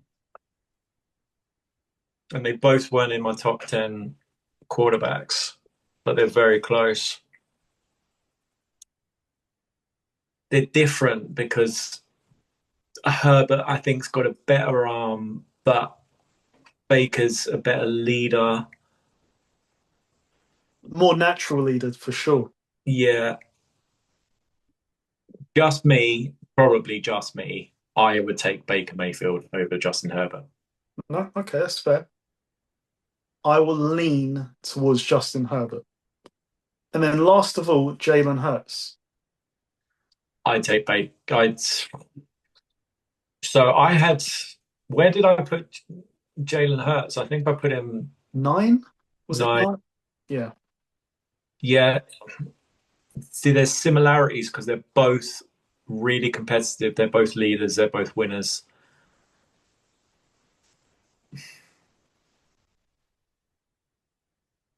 I take Jalen Hurts because he's won multiple playoff games, Super Bowls. But Baker is he's a more talented player, but just yeah, I've got to stand by what I said. I'm So I will take Baker. Like, not easy decision, but I will take Baker. So the reason I brought those up, I excluded the obvious ones, but those are all the quarterbacks outside of, our big four that are on 50 million or more per year. And you got Baker at 33.3 million per year. That's 19th in the NFL. That is an absolute bargain. An absolute bargain the Buccaneers are getting right now. Might not be for much longer, but Baker's really impressed me, I've got to say. Like, this turnaround, well, I say turnaround, what turnaround from leaving the Browns and the Panthers, who had him running scout team. Like, fair play to him. He's done really well. yeah, I really hope it continues for him because I liked him and I was fearful of him during his time in Cleveland. And I was kind of secretly hoping that the Browns would brown, and they did, true to form. They did make the critical error of letting him leave town. Mm. I didn't get it at the time, and yeah, now he's happy. He's in Tampa. He's the man, surrounded by good receivers, a good offensive line, a good defensive coach. I'm just pleased for him. Like, I didn't get this Baker hate, like, you cowards of this world. And I just remember coward's the one that I remember the most. Like, and That interview, yeah. yeah, he's the number one overall pick, yeah. But Baker, at least he fronted it, and respect to him. In Mm. typical Baker Mayfield style, he went into Coward's studio and he respectfully disagreed with Colin Coward, who, yeah, it's just nonsense. Like, all that stuff about Baker Mayfield. He's had to go through like a humbling process to get to this point. So it's coming up, Bucks. You're going to have to pay him big, I think. Yeah, but the Bucks have an exciting year ahead. If Yeah, it this way, a really exciting year ahead. they And they, they come through two like gritty games. It speaks to their character. Like they when they've needed to get the job done, they've done it so far. yeah, and division win already against you would expect to be their challengers in that division Yeah, on the road. Tick. That's off. That's off. We've been into the second best team in the division, and we handle business. mm. So So they handle the Jets, right? yeah, yeah, they should comfortably handle the Jets. What's the spread? 7. So if it was 6, I'd be all over it. So 7. You like we've said it before. They do drop. Well, in the past, they will just drop the most random game, and this would be that type of game. But I think they'll be on a high from the way that the manner in which they won that Texans game, 4th and 10 on the final drive, get it or you lose, and Baker rushes for it. It's like, and Yeah, Baker's rush did, and I did need that on that quadruple quarterback rushing bet. So thank you, Baker. yeah, I love it. The Jets aren't explosive enough on offense No. to hang with the Bucks, and the Jets played against a terrible Steelers defense, at least so far in week 1, and then were brought back down to earth in a big way by the Bills. Yeah, So the Jets can't hang with the Bucks. no, No way. no. Okay, moving swiftly on, the 2-0 Indianapolis Colts at the 0-2 Titans. Now, I think we've already covered it, and I knew that you would have the same feeling as me on this. Be careful with the Colts. Yes, it's a great start, but we've seen these teams before. Just last year, the historically great offense that was the 2-week New Orleans Saints. Look how that panned out. Now, the Titans, Cam Ward, I've been watching a bit of his film, and he can throw the ball. Like I had my doubts on his throwing motion, but he is accurate. Now, on top of that, he's definitely made a few Will Levis like plays, but unlike Will Levis, they've worked at least up until now. But I would say to Cam Ward, be careful because some of these, like, they're like, wow, that was a great play. Yeah, but it was also high risk. And if that goes wrong, that's a Will Levis type pick six. I mean, they gave a great effort against the Rams. But what I would say is that the Titans have given up, what is it, over 300 rushing yards in 2 weeks, and they've given up two explosive runs. So runs over 40 yards. And who are they seeing this week? They are seeing Paul's man, Jonathan Taylor, who leads the league in rushing yards through 2 weeks. But this guy's still special. Like he's not done yet. And yeah, I think the Colts will go to 3-0. I'm still not high on them. Calm down with them. In the long run, it's a great start.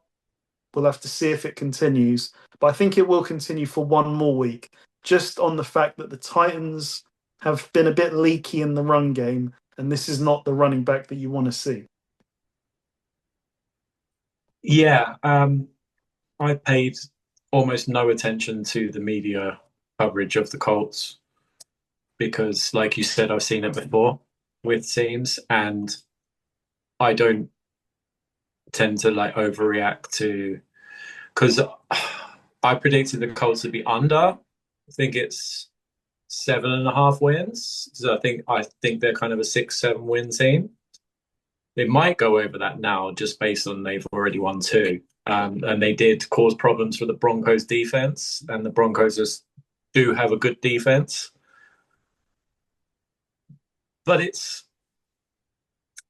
the head coach. The head coach has had success. He is a very good play caller. And he will put Daniel Jones in good situations. And they've got a good O-line, and they've got a good to great running back. So that's going to be too much, I think, for the Titans. Because the Titans have, almost on the flip side, they have a potentially really good quarterback, but the rest of their roster is not very good. The Colts have a good roster, and I don't think the quarterback is much good. They're almost flips.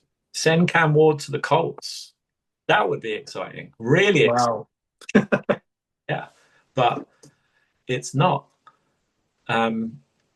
Yeah, I agree with you. I think the Colts will win this game, but I'm excited to see Cam Ward just continue. And yeah, I hope the Titans just continue to help him get some talent in free agency in the draft for him next year.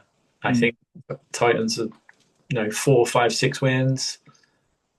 That's still an improvement. They had the number one overall pick, but it's not disaster time for the Titans. It's you are what your roster can't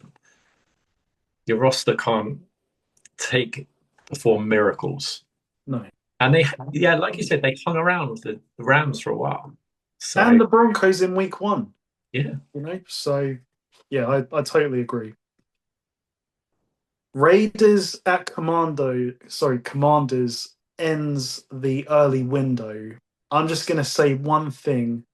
Every team that is not the Raiders, do not speak to Tom Brady, because that information is going to get back to the Raiders. So bland, plain answers with no detail to Tom Brady. I like in all seriousness now, the Raiders under Pete Carroll, they have improved, but it's kind of like we got hot Gino in week 1, and then we got cold Gino in week 2. Yeah, we've said it before. When he's hot, we'll ride with Gino, but we don't no clue. Cold Gino throws a pick on the first play of the game. So, but the Commanders, I think we're seeing a sophomore slump, not from Jaden Daniels, but as I was sort of concerned with going into the season, from the Cliff Kingsbury offense. I was completely disappointed with their game plan against the Packers. You've got corners of the Packers who, I think you've got to test them. They didn't throw the ball deep at all. It was it was very much like kind of Cardinals offense when Kingsbury was there. Inside zone, inside zone, inside zone. Then, put the ball in Jaden Daniels' hands, can't protect him, nothing open. It lacks creativity, I think. And if you're going to lack creativity, then at least be aggressive. Like, I felt like there was a matchup there with McLaurin, throw it deep to him, test these corners. They didn't want to do that. And the Packers just, it was easy. So I'm definitely concerned with this offense moving forward. And now Daniels has got a knee injury. I don't know this. I don't know the status. It sounds like he's questionable though. So a lot depends on if he's going to play in this game. The Raiders, this defense is pretty good actually. Like they've got holes. Don't get me wrong, but the Pete Carroll effect, they've improved, and no one has a motor like Max Crosby. I mean that Omarion Hampton got his welcome to the NFL moment when, like, basically Crosby, I think he kind of forced the fumble. He didn't really have it, but he came in like a heat-seeking missile, and it was, yeah, the ball's gone. This game is, oh, Kingsbury scares me now. And the fact that Jaden Daniels has this injury, I'm going to pick the upset. I think I'm going to take the Raiders because of the Jaden Daniels injury. Now, no, I'm just going to take it. Raiders, I'm going to take the upset. Raiders to win this game. As crazy as that sounds, I just have to hope and pray it's a good day for Gino. Because if it is, they can definitely win this game. What's the spread in this game? The spread in this game is 3.5 in favor of the Commanders, who Wow. are at home. They're at home. Yeah.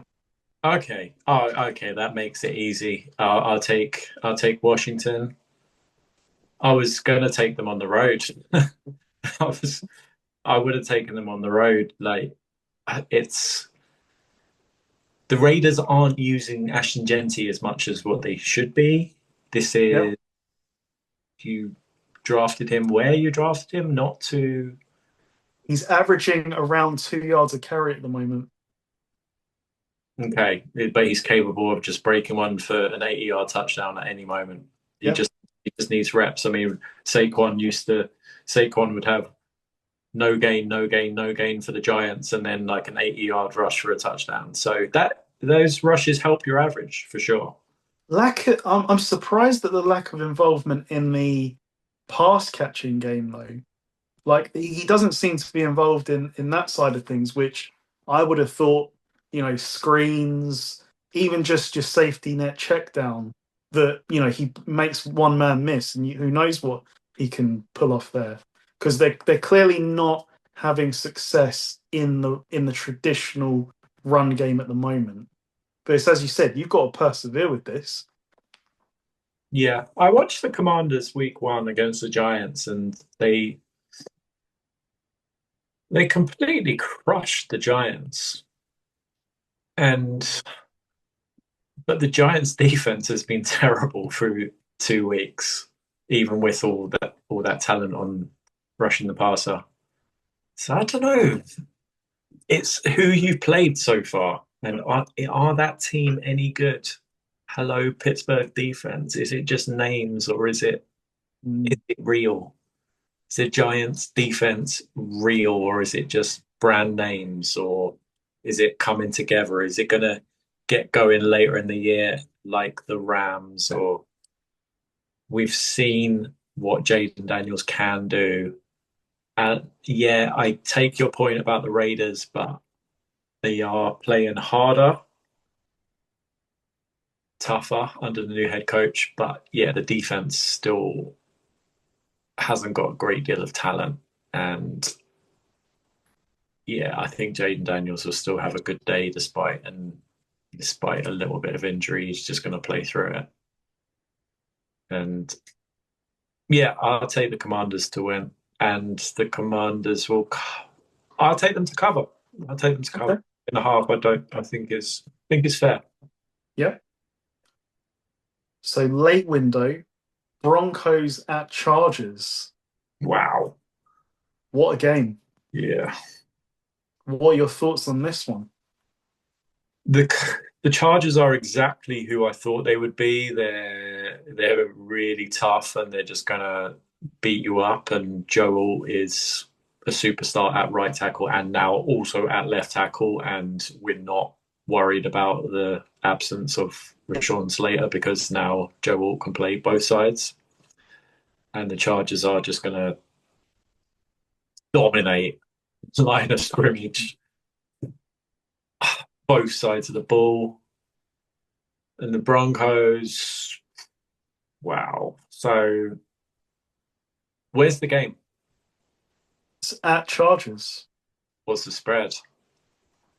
It is 2.5.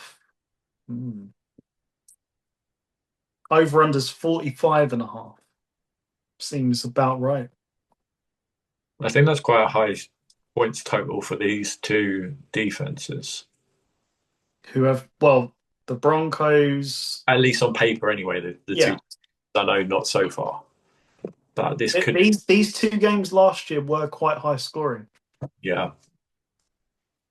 I'm going to stick. I'm not going to overreact to 2 weeks. I'm going to stick with what I think is going to transpire throughout the season. I'm going to pick the Broncos to go in there and cause a mini little upset. I think this game will be close. The nature of Chargers games are that they're going to be close. Mm. And I think the Broncos are eventually going to get things together. And I think this will be the start of it. So I'll take the Broncos. Okay.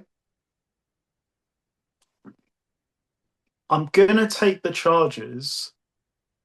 It's weird because the Broncos, they gave up a lot to Jonathan Taylor last week. Yeah.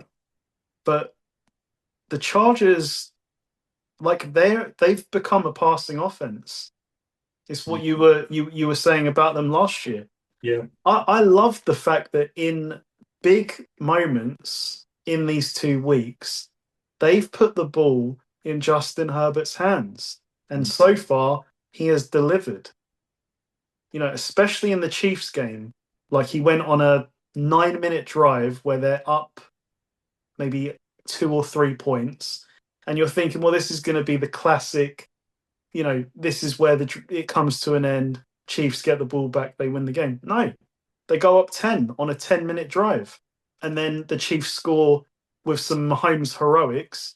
And then they put the ball in Justin Herbert's hands again to end the game.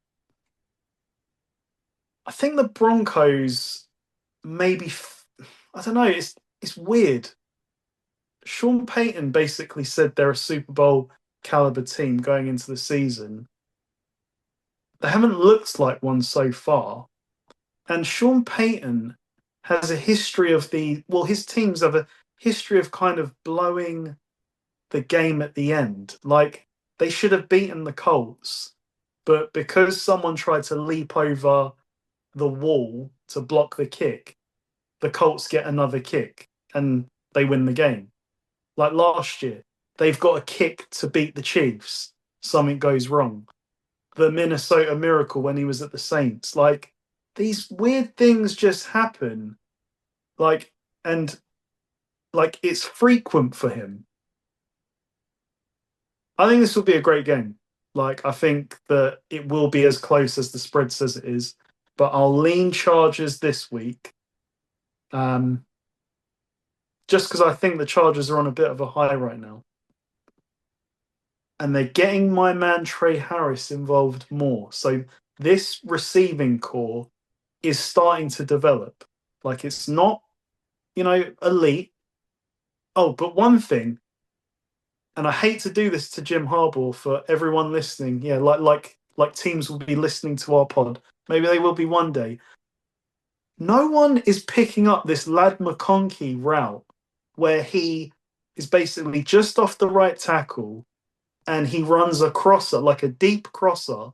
They run that 6 or 7 times a game. And I think McConkey's catching he's getting it at least 3 or 4 times a game just on that route. So I'll be looking out for that again this week. Saints at Seahawks.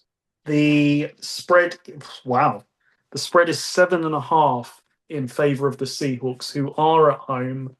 Over under of 42. What do you think? Uh, yeah, the Seahawks defense is going to be tough for the Saints. Yes, Seahawks win. It's in Seattle. It's in Seattle. Yeah, yeah. Saints get crushed by the Seahawks. I'd be careful of the spread. Don't get carried away with the Seahawks after coming up against the Steelers defense that is not turned up so far. Yeah, it's going to be really tough for the Saints and that offense against this Seahawks defense. Seahawks win. Yep, completely agree. Like the Saints, all they have really is Alvin Kamara on offense. Spencer Rattler continues to look for this first win. It's not going to happen here. Seahawks win. Cowboys at Bears. I don't know what the Cowboys were doing on defense. Like the end of the game, like ridiculous. They made Russell Wilson look like he's one of the, like, I don't know, 2014 Russell Wilson. The Bears though, I took the bait and look where I am now. It's looking like I'm getting burned. Yeah, there's some positive play, but there's a lot of bad play as well. And defensively, you said it, they suck. And Caleb's accuracy is a major issue. I almost feel like he's throwing it so quickly that he's got no accuracy as a result. But either way, he's got to fix that.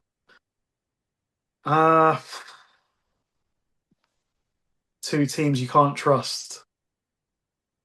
But oddly, this sounds dumb. I'm going to go for the Bears because it's at Bears. And this is the type of game that the Cowboys kind of cowboy. So I'm going to go Bears win. Yeah, I don't like either team moving forward. I didn't like them preseason. I don't like them now. I'm gonna take Cowboys just based on the Bears defense. That This could be high scoring. I take Dak Prescott over Caleb Williams right now. So yeah, I think it could be quite high scoring. What's the over under? 50.5. Oh, so Vegas knows 50.5. Yeah, could still go over that quite easily. But what's the spread? They're making the Cowboys favorites. Well, they are because it's 0.5 in. Well, it's half a point in favor of the Cowboys as well. So Okay. says it all. Okay. Yeah, I'll go with the Cowboys. Okay. Next up, two 2-0 teams that are basically middle of the pack. It's Cardinals at 49ers. I think this is a dangerous game. And again, do not get carried away with the numbers you see for Mac Jones. We beat the Saints and we scraped past them. There's a lot of positives with the Niners, but this isn't the Niners of the last few years. Love Ricky Pearsall. I think that he's going to be a really good player for us. Not a superstar, but a really good player. It's basically Ayuk, but with more speed. And Michael Williams on the D line is making plays. The name that you should be looking out for, though, on this defense is D Winters. Like, he has assumed the role of Dre Greenlaw as our new weapon next to Fred Warner. But this Cardinals team, as we have said many times before, are sneaky. These are the type of games that they come in here and win, and the mass media will have you thinking that the Niners will win this easily. I don't think so with Mac Jones. I like Jonathan Gannon. I think that they are very streaky, this team. I say they go into San Francisco and win this game. They've had our number as of late. Jonathan Gannon has outcoached Shanahan with lesser teams as of late. So, unfortunately, I'm taking the Cardinals to win this game. Well, Kyle Shanahan got his wish finally. He got Mac Jones. That was the rumor before that infamous draft. Yeah, I would have maybe picked the Cardinals even if it was Brock Purdy, just based on the history, based on the recent Yeah. history. So I'm sticking with that and Mac Jones. 49ers injured, seen it before. And I hope people are on preseason prediction of 49ers under 10 and a half wins, was it?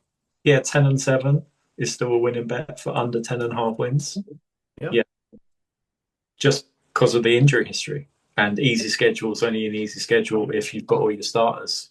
Sunday night football is Chiefs 0-2 Chiefs, new for Patrick Mahomes, at the 0-2 Giants. This game needs to be flexed. Like, I don't think this is going to be a good game to watch in a standalone national setting. The Chiefs, I look at this offense, they've got no difference makers, no one I'm scared of, mainly because obviously, Worthy and Rice are both out. But I question how much it will improve when they're back because Rashee Rice is coming off long injury. Worthy, okay, yeah, they're figuring it out with Worthy. But they can't go 0-3. Surely they can't go 0-3. The Giants took advantage of a bad Cowboys defense, but Neighbors is legit. The Chiefs have to stop Neighbors. I see I see a gritty game. I think the Chiefs will escape with the win here.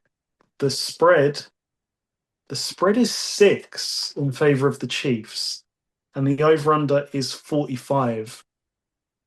I feel like the Giants might cover this spread, and I fancy under.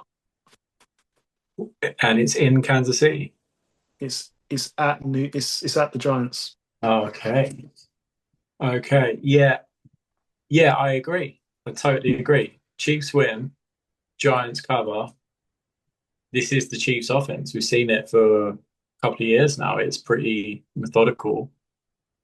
And without their speed on the outside, this is what it's going to be. But it's going to be too much for the Giants. I think they've become a bit complacent, Kansas City with Mahomes, like a bit like with Josh Allen and the Bills. Like, oh yeah, like Mahomes will pull a rabbit out of the hat. It's not going to happen this year. They need to improve this offense somehow. Yeah. Like the run game. No disrespect to Kareem Hunt and Isaiah Pacheco, but it's got to evolve. It's been this way for 2 or 3 years now. Yeah. What a way to end the week. Monday Night Football, Lions at the Ravens. What are your thoughts, Paul? What a game. Game. Its first thought is it's Lamar Jackson against the NFC. Yeah. In the games in Baltimore. In Baltimore. Yeah, Ravens win. Great game. I hope it'll be a great game. Should be. It's got all the makings of being a great game. What's the over-under? That's my interest in this.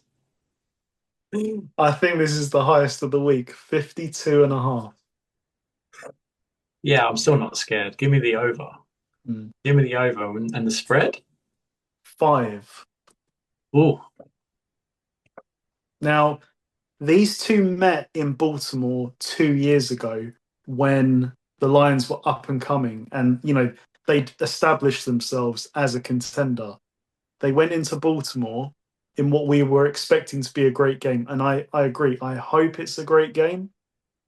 They got absolutely blown off the field, so I don't want to see that again. But I feel like it's gonna. I feel like this could be a King Henry type of game. yeah. Yeah, the Lions are dome team.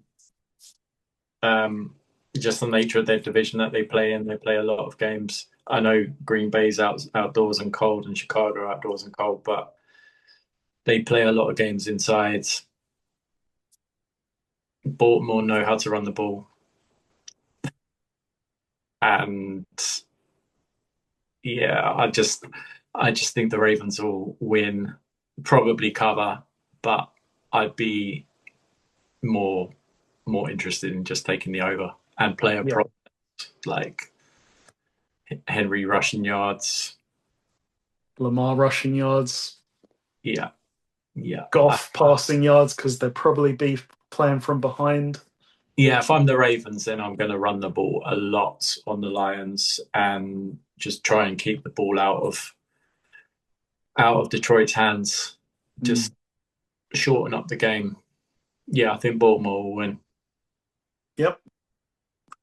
Okay, so that rounds out the games. It is week three. It's the week three draft. Who is going to go off this week? Any thoughts, Paul, on obvious players that you see? I've got one in mind, so I'll kick off. Bijan Robinson at the Panthers. As I said earlier, I think he could go for 200 scrimmage because the Panthers, they can't really stop anything, but in particular, they can't stop the run. And Bijan had a lot of success against the Buccaneers, not necessarily on the ground, but in the pass catching game. He had like 90 just from receiving, I think. So, whichever way you put it, I think Bijan will go off in this game. Baker Mayfield against the Jets, just to continue his solid start to the season. The Jets defense has been pretty atrocious.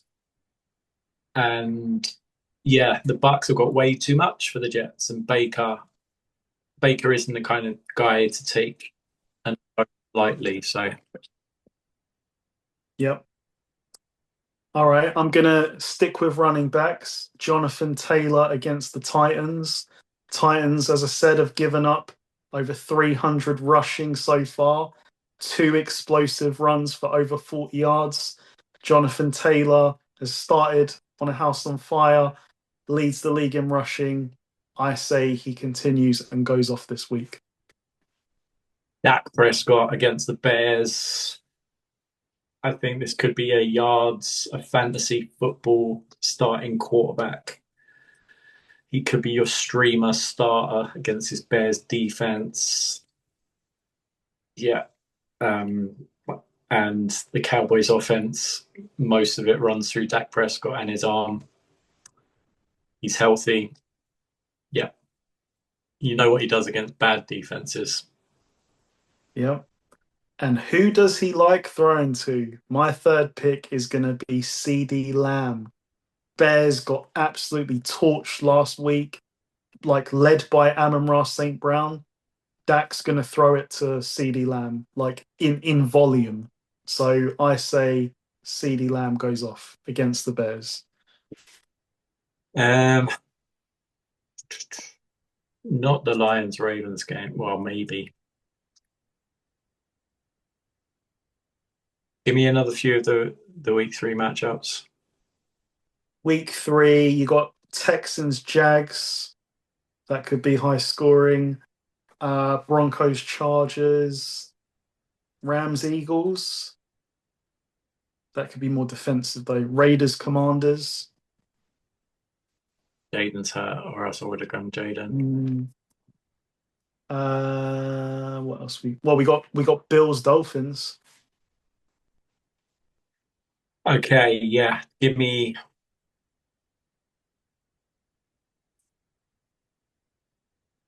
With the Bills' offense, give me a receiver on the Bills. Mm, So who's one of them's going to have a crazy game? It's just which one. that's the tricky part. Is it Keon Coleman? Is it Shakir? James Cook probably going to get volume because they're going to be up. Yeah, I'll take Shakir. I Mm. saw the way the Dolphins covered or not cover last week against the Patriots. So, and the Dolphins don't really cover anything over the middle. That's kind of Shakir's like operating area, Mm. like the little shifty routes. Yeah, and I think this game, it's a bad matchup for the Dolphins. Short week on the road, kind of Low morale. falling apart, digging each other out in the media. And I'd want to be involved in the Bills' offense. It's just which angle. So I've got to pick an angle. I'll pick Shakir because I think you'll get a good little number on Shakir over receiving yards. Okay. I've got a I've got a Thursday night football special. I must admit, like I said earlier, I think this could be a lower scoring game. You think it could be higher, which encourages me.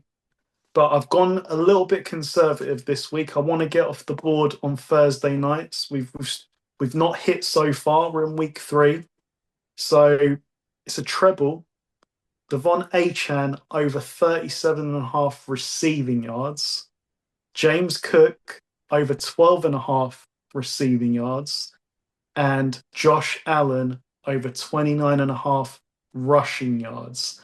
You can get that at 6-1. Now, if you want to bulk it up, you could go Tua over 200 passing, and that will get you to 8-1. But I don't like it. I don't trust Tua against the Bills, where the Bills have won like 9 out of 10.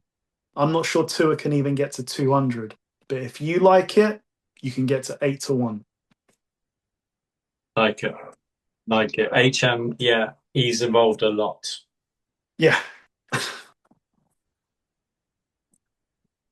Okay. Best bets. Have you got anything in mind, Paul?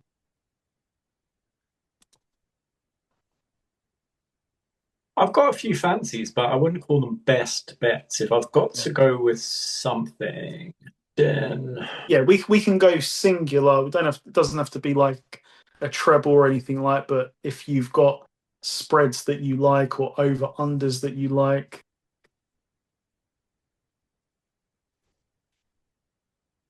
I like the over under in the Monday Night Football. I know it's the highest number of the week, but I still like it. I still like the Lions Ravens over 52 and a half total points. Mm. I was thinking Cardinals but I can't, they're so streaky historically. I can't really do that as a best bet. Um, Yeah, the spread is only 2.5, which seems fair to be honest.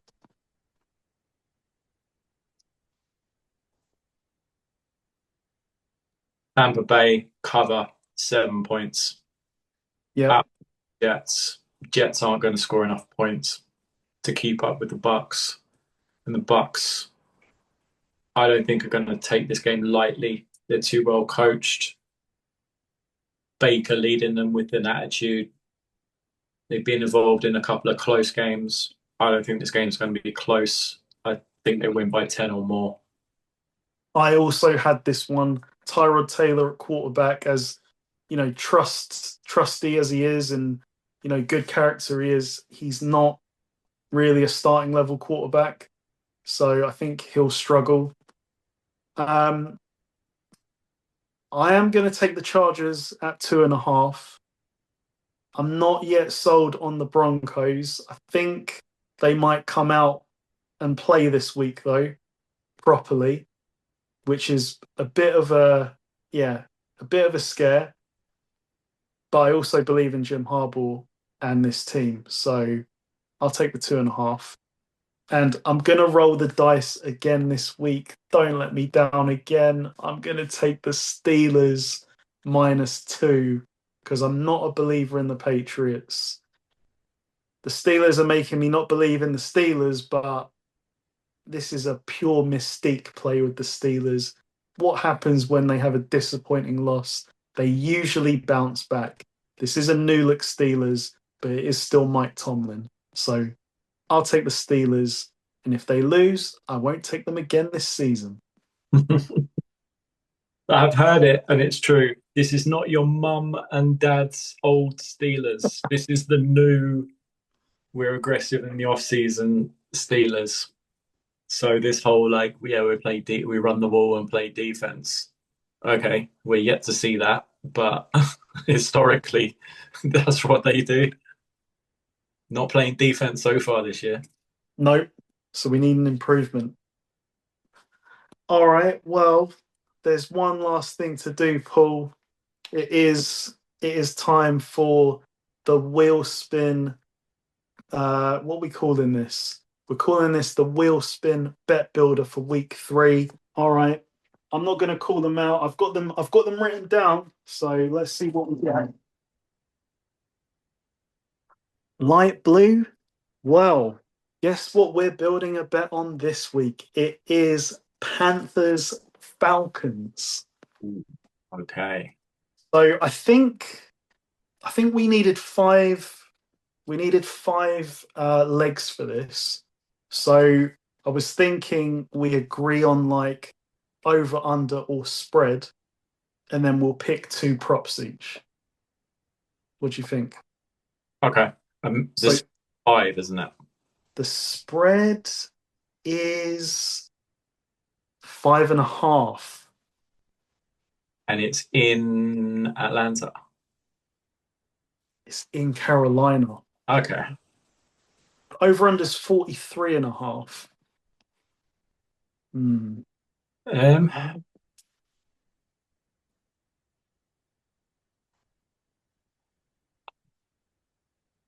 I don't love the spread at either side. I know. I would take the Panthers plus 5.5. What do you think about the over? Because I feel nervous, like you said, either way. Don't feel confident on the Falcons, but then the Panthers are susceptible to getting blown out as well. But it's a division game.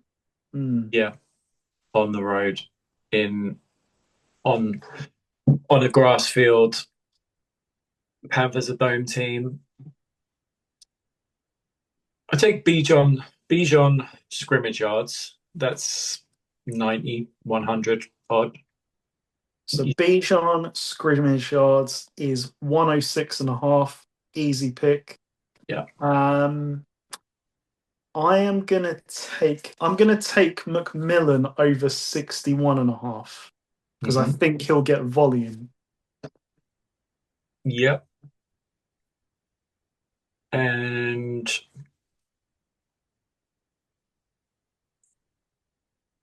Don't know about the status of Drake London. He's had an injury. Hmm. Ooh. I would take Mooney You'll receive. take Mooney. Yeah.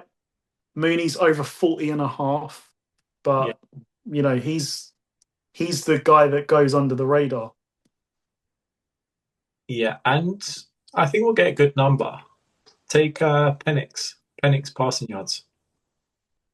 Okay, so Penix passing yards is 216.5. Yeah. So we'll take that and I will round it off with Bryce Young rushing yards 15.5. Yeah. So that gets us to 18-1 on Virgin Bet. And that was a hard game to find a bet for because there are a lot better games to gamble, but we'll find a bet in any game. Yeah, and to be fair, I think it's good that we leave spread and over under in this one because it's Yeah. I think we don't like it.